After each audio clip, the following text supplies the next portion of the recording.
और आपके साथ मैं हूं शैलेंद्र। यूपी में अखिलेश यादव एक बार फिर साइकिल पर सवार होकर निकल चुके हैं और सरकार बनाने का दावा कर रहे हैं। तो योगी ने आदेश दिया है कि यूपी में सड़क किनारे बने अवैध धार्मिक स्थल तोड़े जाएंगे। आम आदमी पार्टी पंचायत चुनाव की प्लानिंग करके मैदान में उतर चुकी है, तो कांग्रेस नदी अधिकार पदयात्रा निकाल रही है। तो चलिए शुरू करते हैं दिन भर दिल्ली।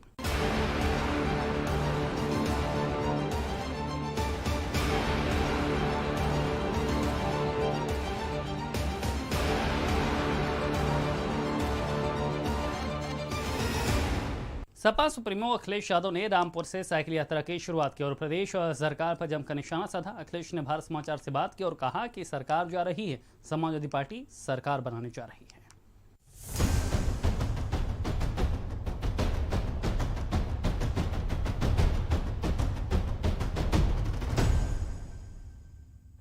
2012 में विधानसभा चुनाव से पहले अखिलेश यादव ने बतौर प्रदेश अध्यक्ष सपा क्रांति रथ यात्रा की शुरुआत की थी और 2012 में सरकार बनाकर अखिलेश मुख्यमंत्री बने थे। अब 10 सालों के बाद जब अखिलेश सपा के राष्ट्रीय अध्यक्ष हैं, तो उन्होंने रामपुर से सपा की साइकिल यात्रा की शुरुआत की। इस साइकिल यात्रा की शुरुआत रामपुर से हुई है और इसका समापन लखनऊ में 21 मार्च को होगा। अखिलेश यादव ने कहा कि बहुत गर्मी थी, लेकिन मौसम ने हमारा साथ दिया और अभी तो पैडल नहीं मारा है। जैसे ही साइकिल चलेगी, सरकार भी बदलेगी। 22 का आगाज एक बार फिर से रामपुर से। ये 2022 तक ये साइकिल यात्रा इसलिए भी है कि सरकार पूरे प्रदेश को और खासकर किसान, गरीब, नौजवान उनके खिलाफ काम कर रही है। और रामपुर में जिस तरीके से अन्याय हुआ है आजम खान साहब के साथ, उनके परिवार के साथ, उन पर झूठे मुकदमे दर्ज हैं और लगातार उनके परिवार पर झूठे मुकदमे लग रहे हैं। इसलिए भी आज साइकिल यात्रा शुरू हुई है। इस अन्याय और उत्पीड़न, झूठे मुकदमे से उत्तर प्रदेश को बचाना है। ये संविधान को धज्जियां उड़ा रहे हैं, किसकी परवाह नहीं कर रहे हैं। इतना अपमानित जनता ने कभी महसूस नहीं किया होगा जितना भारतीय जनता पार्टी की सरकार में जनता अपमानित महसूस कर रही है। जिस तरीके से असम में, जिस तरीके से बंगाल में हुआ, भाई अखिलेश भैया, जिस तरीके से बंगाल में हुआ, आप भी अच्छा कर रहे हैं कि यहाँ भी हो सकता है। देखिए, बंगाल में ममता दीदी जी के साथ जो हो रहा है कि लगातार उनके साथ अन्याय हो रहा, लगातार उनको अपमानित कर रहे हैं, लगातार उन पे हमले हो रहे हैं और हर तरीके के हमले हो रहे हैं। बंगाल का चुनाव देखते हुए बीजेपी के जो निराश हो रहे हैं, क्योंकि उन्हें पता है बंगाल उनके हाथ से निकल गया है। जनता ममता जी को चुनने जा रही है। अगला चुनाव उत्तर प्रदेश में है, उत्तर प्रदेश में भी उससे ज्यादा हमला हम लोगों पर होगा और समाजवादियों पर होगा। ये अब आगे के 22 के चुनाव का मुद्दा, मुख्य मुद्दा क्या होगा अपना? उत्तर प्रदेश को, देश को और समाज को भारतीय जनता पार्टी से बचाना है।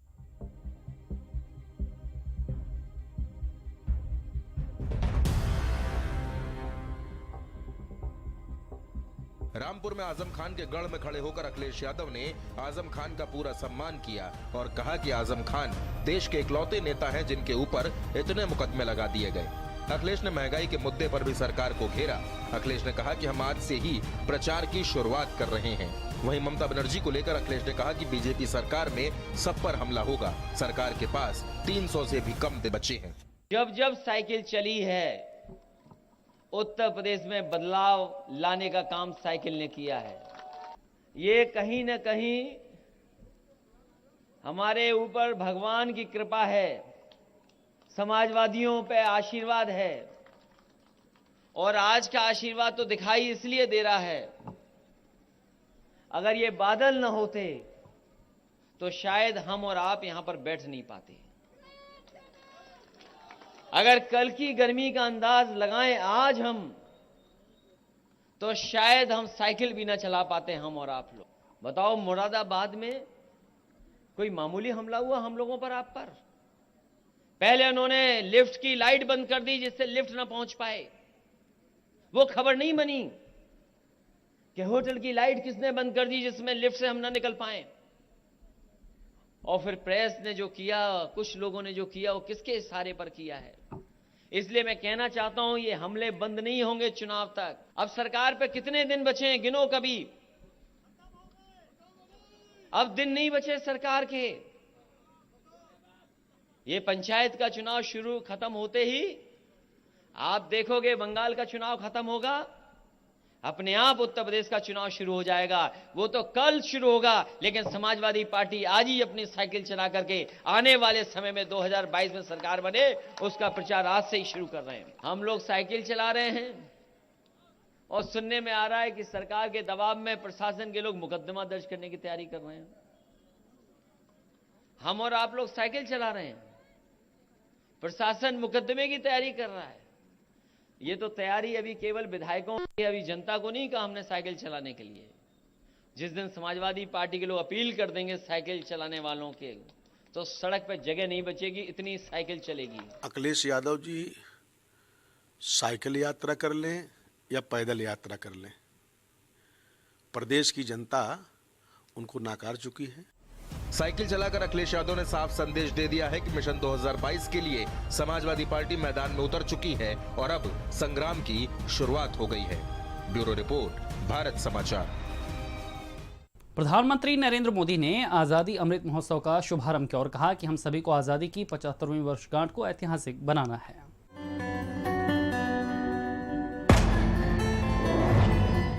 प्रधानमंत्री नरेंद्र मोदी ने अहमदाबाद में गांधी आश्रम से दांडी यात्रा की शुरुआत की। ये यात्रा 6 अप्रैल को दांडी पहुंचेगी। प्रधानमंत्री ने कहा कि आजादी दिलाने वालों के हम शुक्रगुजार हैं। आजादी के 75 साल के मौके पर अमृत महोत्सव की शुरुआत हो रही है। ये महोत्सव 15 अगस्त 2023 तक चलेगा। 75 हफ्तों पहले इस अमृत महोत्सव का आगाज हो रहा है। देश में कई जगह से कार्यक्रम हो रहे हैं। मोदी ने कहा भारत के पास सांस्कृतिक विरासत है। मोदी ने कहा कि नमक, श्रम और समानता का प्रतीक है। साथ ही उन्होंने कहा कि इस कोरोना काल में भारत आत्मनिर्भर बना है। आज आजादी के अमृत महोत्सव का प्रारंभ हो रहा है, पहला दिन है। अमृत महोत्सव 15 अगस्त 2022 से 75 सप्ताह पूर्व आज प्रारंभ हुआ है और 15 अगस्त 2023 तक चलेगा। मैं देश के स्वाधीनता संग्राम में अपने आप को आहूत करने वाले,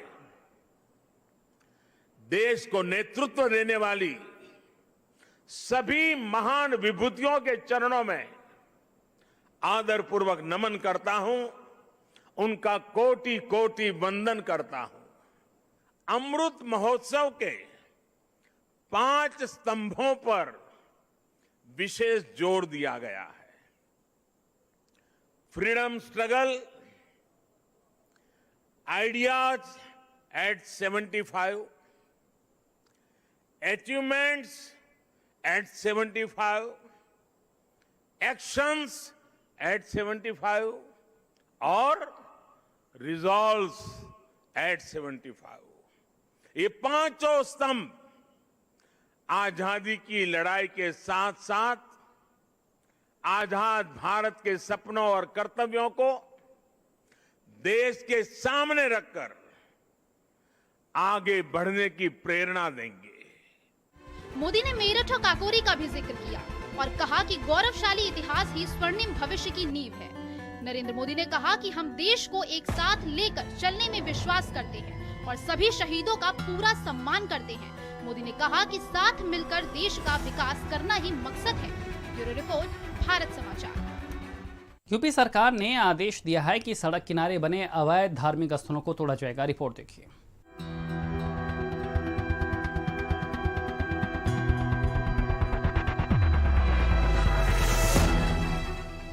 उत्तर प्रदेश की योगी सरकार ने एक और बड़ा फैसला लिया है। सरकार ने तय किया है कि अतिक्रमण को किसी भी कीमत पर बर्दाश्त नहीं किया जाएगा। इसीलिए प्रदेश सरकार ने आदेश दिया है कि सड़क किनारे बने धार्मिक स्थल तोड़े जाएंगे, चाहे वो किसी भी धर्म के हों। इस अवैध अतिक्रमण को हर हाल में हटाया जाएगा। एसीएस होम अवनीश अवस्थी ने इसके लिए निर्देश भी दिए हैं। एसीएस होम अवनीश अवस्थी ने इसके लिए निर्देश भी जारी किए हैं। अवैध धार्मिक स्थल तोड़े जाएंगे। एसीएस होम ने दिए निर्देश। सभी डीएम और मंडलायुक्तों को निर्देश। सभी अधिकारियों से रिपोर्ट तलब। 14 मार्च तक रिपोर्ट देने को कहा। कार्रवाई की रिपोर्ट एसीएस होम ने की तलब। देखिए, ये माननीय न्यायालय के निर्देश के क्रम में गृह विभाग ने निर्देश जारी किए हैं और उस निर्देश की समीक्षा करके जहां पर भी जो आवश्यक होगा वो कार्रवाई की जाएगी। पुलिस के रवैये से और डंडे के दम पर यह काम न किया जाए, क्योंकि उत्तर प्रदेश के लोगों की भावनाओं का सवाल है। उसको एक संवेदनशीलता के साथ लोगों से बात करके तब लिया जाए, तब उसका निर्णय ठीक आएगा, वरना इसके गलत परिणाम निकलेंगे। यानी इसका सीधा और साफ मतलब है कि अगर सड़क किनारे किसी पेड़ के आसपास या अवैध तरीके से धार्मिक स्थल बने हैं तो प्रशासन कार्रवाई करेगा और इन अवैध धार्मिक स्थलों को तोड़ा जाएगा। ब्यूरो रिपोर्ट, भारत समाचार। आम आदमी पार्टी यूपी में पंचायत चुनाव लड़ने जा रही है और उसके लिए 400 प्रत्याशियों की पहली सूची भी जारी कर दी गई है। क्या कुछ खास है, इस रिपोर्ट में देखिए।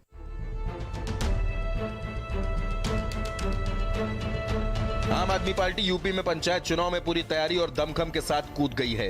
यूपी के प्रभारी और सांसद संजय सिंह ने कहा कि बीजेपी घबरा रही है। किसानों की नाराजगी के डर से वो पंचायत चुनाव में उतरने का मन नहीं बना पा रही। संजय सिंह ने कहा कि यूपी के गांवों में कोई विकास नहीं दिखता। संजय सिंह ने कहा कि हमारे कार्यकर्ता गांव-गांव जाएंगे और हमारे सभी प्रत्याशी चुनाव जीतेंगे। हमारे प्रत्याशी पढ़े लिखे हैं और हमने एक लंबी पारदर्शी प्रक्रिया के बाद प्रत्याशियों का चयन किया है। जो लोग आज 400 कैंडिडेट इस सूची में आए हैं, पहली लिस्ट में आए हैं, वो सारे के सारे मजबूत कैंडिडेट हैं, जिताऊ कैंडिडेट हैं।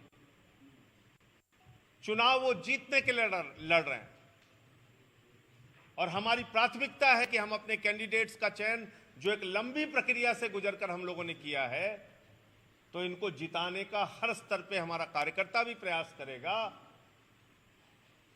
और पूरी पार्टी इसके लिए प्रयास करेगी। संजय सिंह ने पहली सूची में 400 प्रत्याशियों का ऐलान किया और कहा कि हमारे नेता जिलों का दौरा कर रहे हैं। जो भी प्रत्याशी पंचायत चुनाव जीत कर आएंगे, अगर वो ईमानदारी से मेहनत करेंगे तो उन्हें विधानसभा का चुनाव भी लड़ाया जाएगा। अरविंद केजरीवाल के दिल्ली मॉडल, अरविंद केजरीवाल के विकास के मॉडल की चर्चा आज पूरे देश में है और जो उनके विकास की अवधारणा है वो जमीनी स्तर पे एक बदलाव की अवधारणा है और वो इस जिला पंचायत के जरिए संभव है। भारतीय जनता पार्टी ने कहा था कि ये चुनाव सिंबल पे होना चाहिए, हमने उसका स्वागत किया था,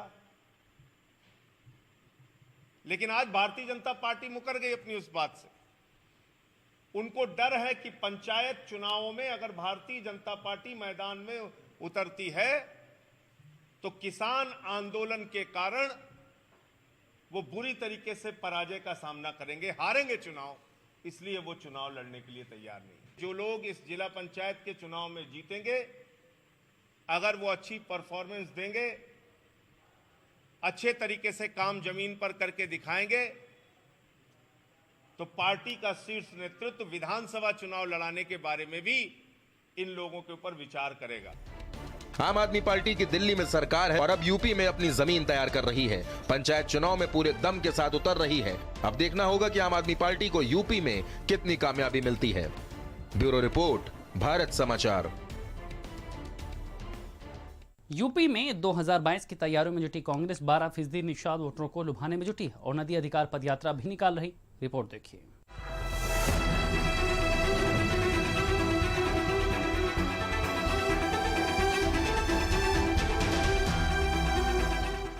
कांग्रेस यूपी के 12% निषादों को उनके अधिकार दिलाने की लड़ाई में खुलकर उतर आई है। कांग्रेस 1 मार्च से निषादों के अधिकारों को संरक्षित करने के लिए प्रयागराज के बसवार से बलिया के माझी घाट तक नदी अधिकार पदयात्रा कर रही है। जब प्रयागराज के बसवार में निषादों की नावें तोड़ी गईं और गांव वालों के साथ मारपीट की घटना सामने आई, उसके बाद 21 फरवरी को महासचिव प्रियंका गांधी बसवार पहुंची थी और कांग्रेस प्रदेश अध्यक्ष के जरिए 10 लाख रुपए की आर्थिक मदद के आदेश के साथ आर्थिक मदद का वादा किया था। 1 मार्च से चल रही नदी पदयात्रा 470 किलोमीटर लंबी है यात्रा। प्रयागराज, मिर्जापुर, वाराणसी, चंदौली, गाजीपुर और बलिया से होकर गुजरेगी। इस रास्ते में निषाद बाहुल्य गांवों से संपर्क अभियान भी चल रहा है। नदी अधिकार यात्रा के जरिए कांग्रेस निषादों के अधिकार को सुनिश्चित करने, बालू खनन पर लगी रोक हटाने, पीपा पुलों के निर्माण में निषादों को वरीयता दिलाने, खनन माफियाओं का राज खत्म करने, मशीनों से बालू खनन रोकने, निषादों को मछली पकड़ने का अधिकार देने, फर्जी मुकदमे वापस लेने और बसवार घटना की न्यायिक जांच और दोषी पुलिस वालों पर कार्रवाई की मांग कर रही है। ब्यूरो रिपोर्ट, भारत समाचार। अयोध्या में सरकारी अस्पताल में एक महिला के साथ रेप का मामला सामने आया। रिपोर्ट देखिए।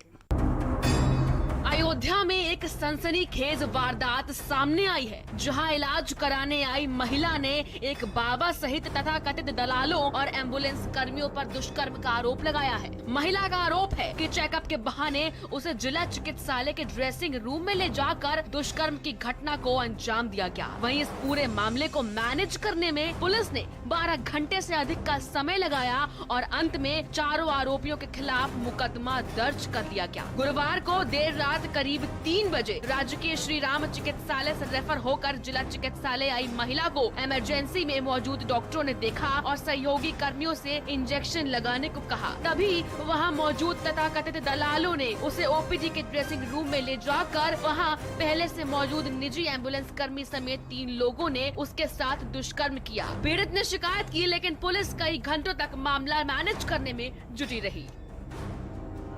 उनको हार्ट का पेशेंट था, हम अयोध्या श्री राम हॉस्पिटल से रिफ़र किए, फैजाबाद डिस्ट्रिक्ट हॉस्पिटल आए, इमरजेंसी गए, इमरजेंसी में 4 इंजेक्शन लगा, कुछ दिमाग कुछ कंट्रोल नहीं। उसके बाद बोले तुम्हें हार्ट का प्रॉब्लम।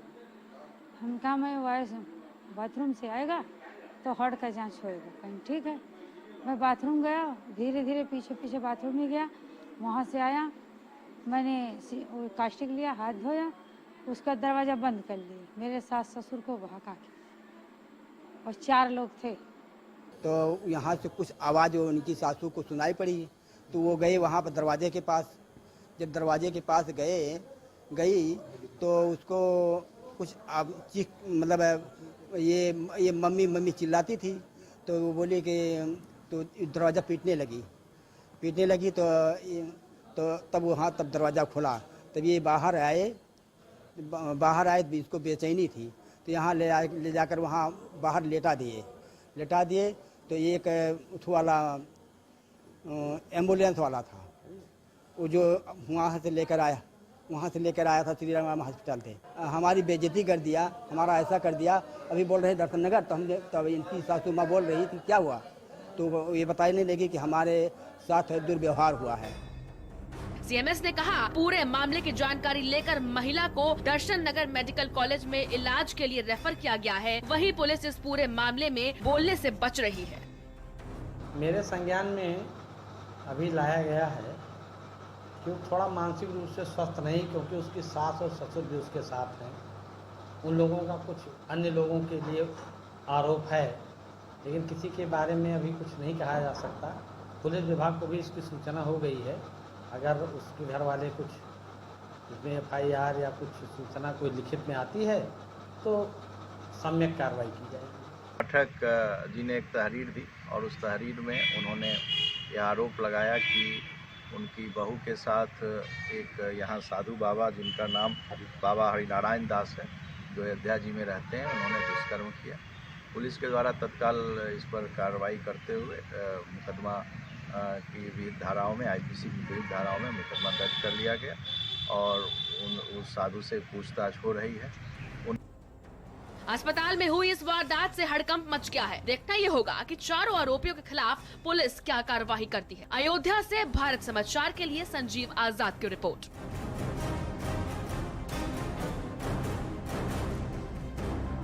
हरदोई में एक सिपाही पर युवती ने गंभीर आरोप लगाए हैं। रिपोर्ट देखिए।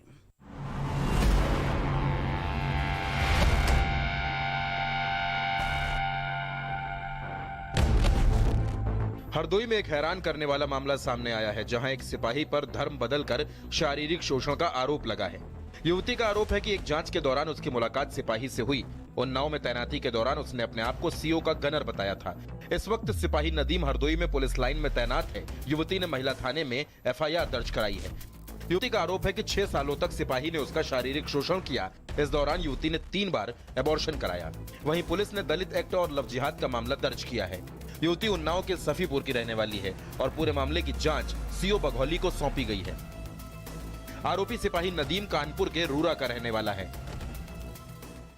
महिला थाने में अभियोग पंजीकृत किया गया है, जिसमें एक ट्रैफिक पुलिस कर्मी पर एक महिला ने आरोप लगाया है कि उन्नाव में पोस्टिंग के दौरान उनकी शादी हुई थी और अब उनके द्वारा आरोप लगाया गया है कि वो गलत तरीके से उनसे शादी की गई थी। इस संबंध में अभियोग पंजीकृत कर लिया गया है और SC/ST का भी आरोप है।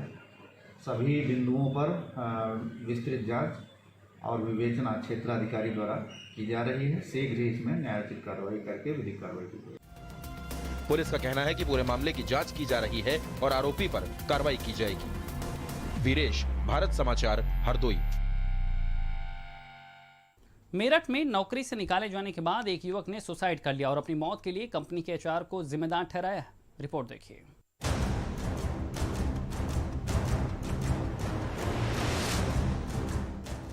कोरोना काल और लॉकडाउन में कई लोग बेरोजगार हो गए। अब धीरे धीरे चीजें पटरी पर लौट रही हैं, लेकिन युवाओं के सामने नौकरी एक बहुत बड़ा मुद्दा है। मेरठ में अमित नाम का युवक विद्या प्रकाशन कंपनी में काम करता था, लेकिन अब वो इस दुनिया में नहीं है क्योंकि उसने सुसाइड कर लिया है। असल में अमित को एक दिन पहले ही नौकरी से निकाला गया था। मरने से पहले अमित ने अपना वीडियो भी जारी किया था। अमित ने HR समेत 3 लोगों को अपनी मौत का जिम्मेदार बताया है। ये मामला भोला रोड इलाके का है। अमित ने 3 अधिकारियों पर उत्पीड़न का आरोप लगाया है। मैं सुसाइड करने जा रहा हूँ। जिंदगी से तंग आ गया हूँ मैं, और सबसे ज्यादा तंग करने वाले इंसान हैं 3, जिन लोगों ने बार बार मुझे मजबूर किया है कि मैं ऐसा कदम उठाऊं। उनका नाम है यशपाल सिंह, गौरव माहेश्वरी और नेहा गौतम। ये तीनों मेरी कंपनी में ही हैं। एक मेरे डिपार्टमेंट इंचार्ज हैं यशपाल सिंह, दूसरे हमारे प्रिंटिंग सुपरवाइजर हैं गौरव माहेश्वरी, और तीसरी हमारी HR मैडम है नेहा गौतम। बताया जा रहा है कि सुसाइड से पहले अमित ने अपनी कंपनी को फोन किया, कंपनी ने पुलिस को फोन किया। अमित और एक दारोगा के बीच फोन पर काफी देर तक बात हुई और उसी के बाद अमित ने सुसाइड कर लिया। अमित के परिवार वाले पूरे मामले की जांच की मांग कर रहे हैं और सवालों के घेरे में अमित की कंपनी विद्या। ये गर्मा गर्मी धक्का मधक्की, प्यास एक है सबकी। पेंशन का स्ट्रॉ हटा और एक